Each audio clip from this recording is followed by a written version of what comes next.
Hello everyone.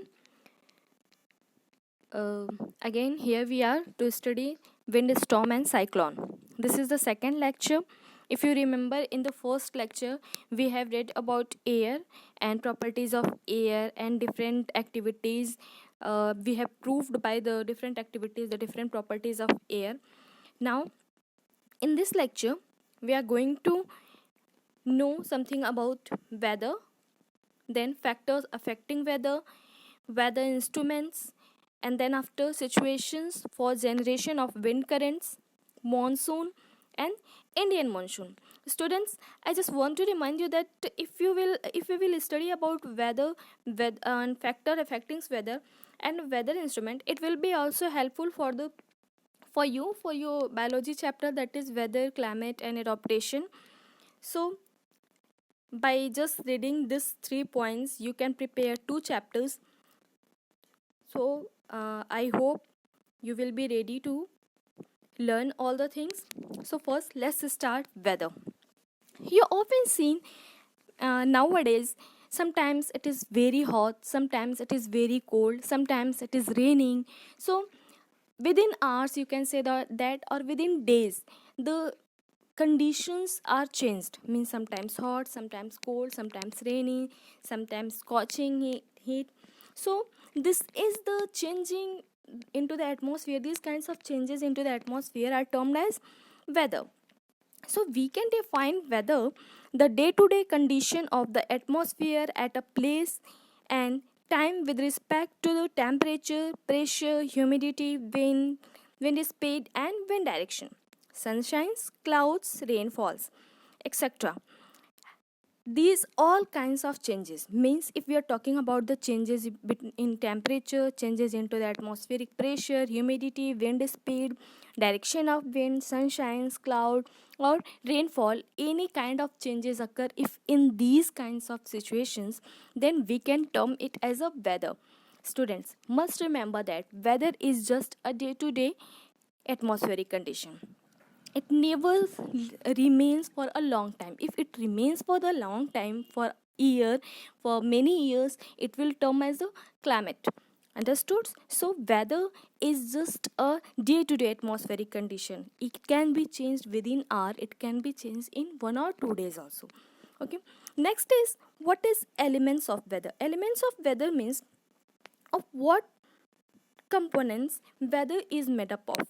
Basically, weather is made up of wind speed, humidity, temperature, rainfall, thunder, snow, and lightning. These all are the elements of weather, or we can say that weather is made up of these kinds of components. Now, the next thing is that factor affecting weathers. What is the factor means, what are the factors which affect the weather? We can say that why weather change frequently, or why weather change within hour or within days. The reason behind the factors affecting weather is, first of all, whatever the elements of weather, that all are the factors which affect the weather. We have talked about the elements of weather, in that temperature, atmospheric pressure, humidity, wind speed, wind direction, these all elements we have talked earlier. These all are the factors also which affect the weather. For example, if we are talking about temperature, just suppose before few hours temperature is very less. Okay, at that time, what will be the weather? Weather will be cold. But just after, as you compare the morning time or noon time, okay, in the morning temperature is less, so at that time weather is cold. But into during the noon time, if you're talking about the afternoon, the temperature becomes high, and because of that the weather become hot. All right, so you can understand by this ki how temperature affects weather. In same way, if we are talking about the wind speed, okay, another factor, if we are talking about the wind speed, if the speed of wind is very low, we can say that if the air is not blowing very fast, at that time also weather will be hot. But if the wind speed is very high, you can change that, it may cause the thunderstorm or cyclone, it may cause the means heavy rainfall anytime, means if wind speed increases it causes the different kinds of the weather phenomena. So in that case, speed of wind is also responsible for change into the weather. So basically these are the factors which are responsible for change into the weather. As well as some other factors are given, we can consider that also. The one and most important factor is sun. Okay, the sun means the sun does not heat all parts of the earth equally. As you know that the all part of the earth is not equal, and the position of sun, earth is also changing, it's rotating on its earth, it's the revolution is also responsible. So because of that, the parts of the different parts of the earth is not coming to directly contact with sun, and this is the reason behind that sun does not heat all part of the earth. Which part of the earth is heated by sun rays, it becomes hot, and which part of the earth is not heated by sun rays, it becomes cold. And this the heating part of the earth and cold part of the earth we will study further is also responsible for the generation of wind current. And if the generation of wind current will be there, then again the terms wind speed and wind direction will be coming into the factor. So you can see here that only sun is responsible for generating the different atmospheric factors or different factors which affect the weather condition.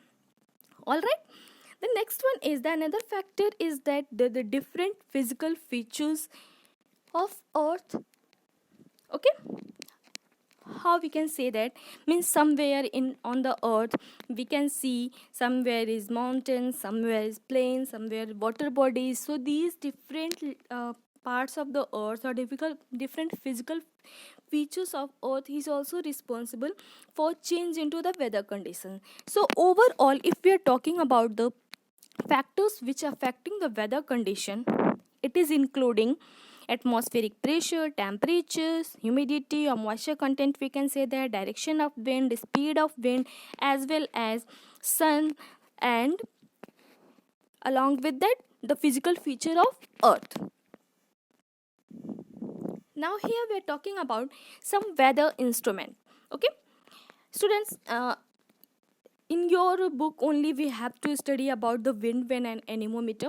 So we are talking about just only wind vane and anemometer. Otherwise there are the several instruments which is used in the meteorology and in the weather phenomena. Okay, so first we know what is wind vane. Wind vane is the instrument which is used to measure the direction of wind. If we want to know that the direction of wind, from which direction it is blowing, we use the instrument, it is wind vane. Okay, student, it is the very simple activities you can do at your home also. You can prepare wind vane also at your home. You can find the direction also. How you can prepare that? As you are seeing the diagram of wind vane, it is just including a pointer indicating the narrow part and broader part. The narrow part always indicating the direction of wind, and the broader part or rear part, we can say that it is just opposite to the direction of wind. We have to prepare the wind vane by just taking a thermocol glass, you can say that, or any kind of instrument. Suppose you are taking just a thermocol glass. Okay, if you are taking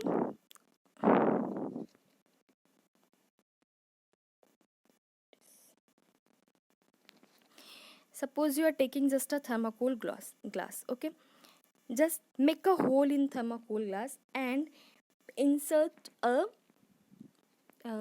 you can pen lid, basically a pen lid or any kind of rod. You can just make a stand so that it can be equally fit on the land.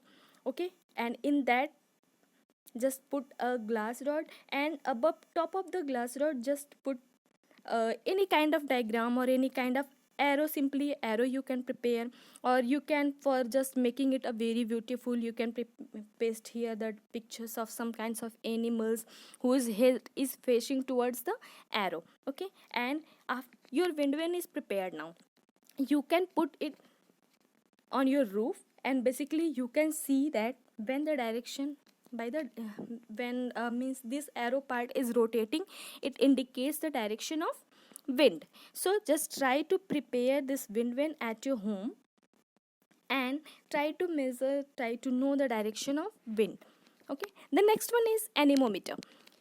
Anemometer is an instrument used to measure the speed of wind. Okay, again I'm repeating, wind vane is the instrument which is used to measure the direction of wind, which is used to know the direction of wind.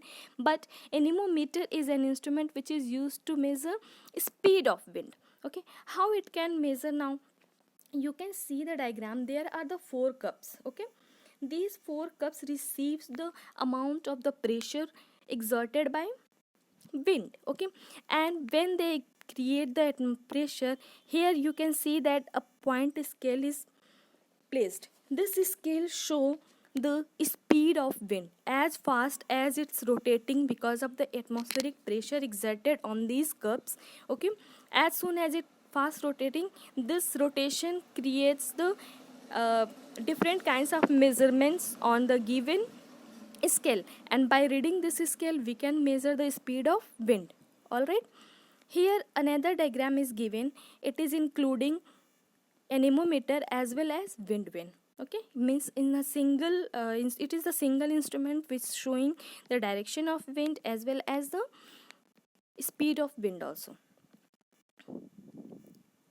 Now the next topic is situations for generation of wind current. Students, in the last lecture I have told you already that the wind currents are generated because of the uneven heating of earth's surface.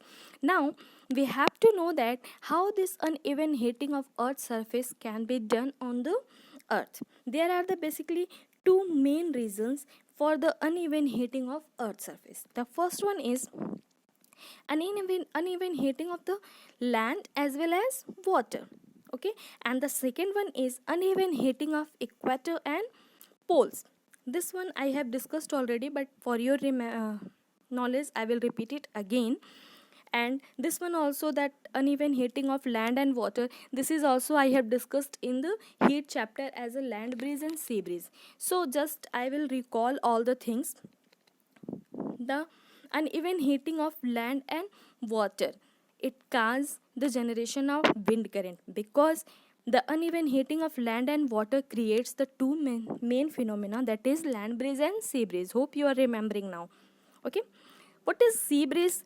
In coastal areas, the land warms up faster than the ocean surface. Warm air from the land rises up and creates an area of low pressure near the ground. The low pressure zone is filled up by cooler air and ocean surface. This gives the rise the sea breeze.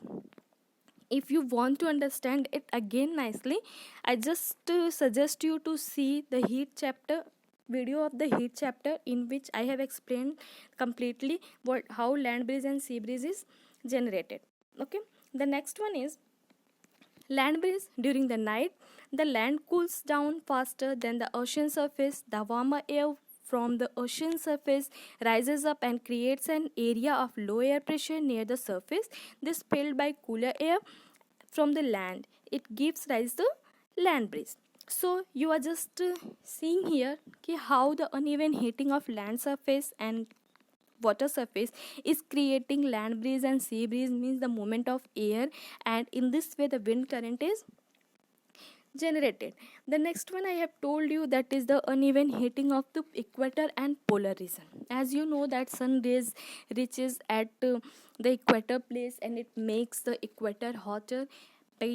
When equator becomes hot, it creates the warm air becomes warm and it moves toward the upward direction. When it moves toward the upward direction, it is creating a low air pressure zone. To fulfill this low air pressure zone, again the wind from or the air from the polar region comes. That polar region, the atmospheric pressure is very high, means they are the high air pressure zones.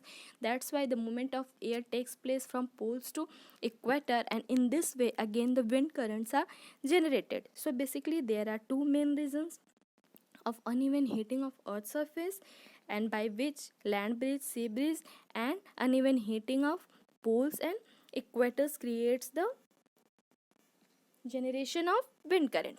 Now the next and most important topic, that is monsoon. What is monsoon? Basically, the flow of moist air from ocean towards the land in summer is called monsoon or monsoon wind. The word monsoons came from Arabic word mosim, which means weather. The terms monsoon had traditionally been used to describe the typical climate of the Indian peninsula during the rainy season. Nowadays, the terms monsoon is being also used to describe the similar climate in the other parts of the world. Okay, students, this is the seasonal wind, we can say that, means the seasonal winds which are generated, and basically in India, if we are talking, it is responsible for rain also. The Arabic word, it mosim, it is arises from, it is arises. Okay, like next we have to discuss about the Indian monsoon. In India, there are basically two types of monsoon, that is summer monsoon and winter monsoon. How winter monsoons are generated and how summer monsoons are generated. If we are talking about the winter monsoon, the cold weather seasons begin from the mid-November in northern India and stays till the February. December and January are the coldest months in the northern part of India. During these times, students, if you try to understand that, I'm just explaining you with the simple diagram. Here you can see that two diagrams are given. One is of summer and another one is of winter. As you know that in summer the earth's surface become hot. We are talking about the Indian earth surface, okay? The Indian land surface became hot, and because of that the air present near the land surface, we are talking about the northern part of India, the air present near the northern part of India becomes hot and it rises toward the upward direction, and it's creating the low air pressure zone. At the same time, at the southern part of India, if we're talking about the Indian Oceans also, there is a temperature is cools down, and because of that it is creating the high air pressure zone. As you have learned already that the movement of air takes place from high air pressure to low high air pressure to low air pressure. Okay, so into the summer monsoon, the air moves from Indian Oceans, we are talking about Indian Oceans, to the northern part of India. As it comes from the source of water, that Indian Ocean is a great source of water, so this wind also including the it contains the water, and when it reaches into the northern part of India, it casts the rains, okay, into the summer season, and these rains are very important for Indian harvesting crops, okay, harvesting of the crops. So basically this is very important. In the second diagram, if you're talking about the second diagram, this is the diagram of during the winter season. Again, it is just the reversal of the summer monsoon. If we are talking about, we can say that it is just a comeback of the monsoons, okay, because during the winter season, the temperature cools down at the northern part of India. Because of that, it creates the high air pressure zone. In just opposite, into the southern part along with the Indian Oceans, the temperature is high in compared to northern part of India. Because of that, it is creating the low air pressure zone. Hope you are understanding how it is creating low air pressure zone, because from the first lecture only I am explaining that how low air pressure zone and high air pressure zone is created by because of the heating of the earth surface. Okay, so here into the Indian Oceans along with the southern part of India, it is including just the low air pressure zone, and the northern part of India including the high air pressure zones. The movement of air takes place from high air pressure to low air pressure. As you know that it doesn't contain the any source of water, that's why these airs are completely dry. It doesn't contain the any rain droplets, and because of that it is not creating any kind of rain. Some parts of India, it creates the rain because of when it come into the contact with the Bay of Bengal, it contains the some water droplets and cast the rain into the some parts of the southern India. So into the winter also there is rain because of the winter monsoon. So this is all about the summer monsoon and winter monsoon in India. In the next lecture, we will study about the thunderstorm, formation of thunderstorms, destruction caused by thunderstorms, and what precautions should be measured during the thunderstorm. Till then, try to understand all the things. If you are not understanding, just see this video again and again. Take the help of your textbook as well as do all the homework and the written work, whatever is given to you. Hope you understand the things. Till then, have a great day.